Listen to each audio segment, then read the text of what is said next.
Bon, là il y a de la condensation.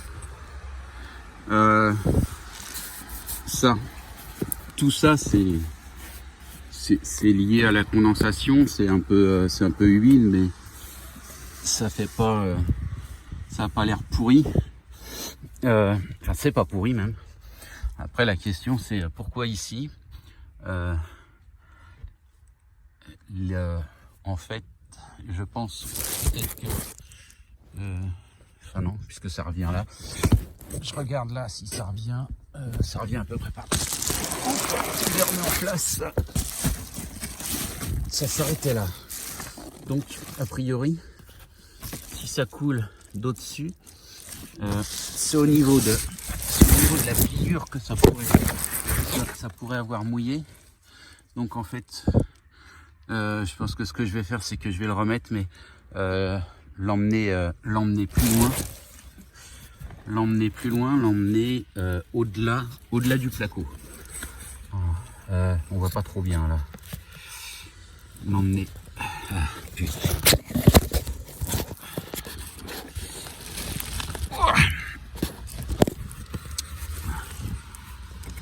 L'emmener au-delà du placo pour que si jamais ça suinte pas dessus.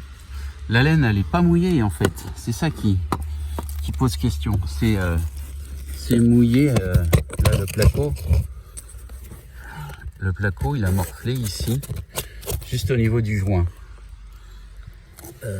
Donc pourquoi, par où c'est arrivé, c'est difficile à dire parce qu'aujourd'hui il pleut depuis ce matin.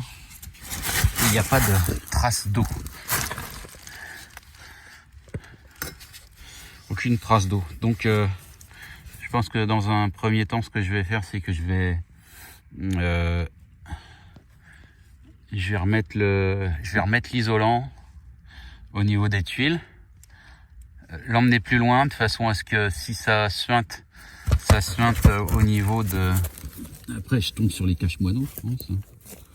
Ouais. Là c'est la ceinture béton. La ceinture béton.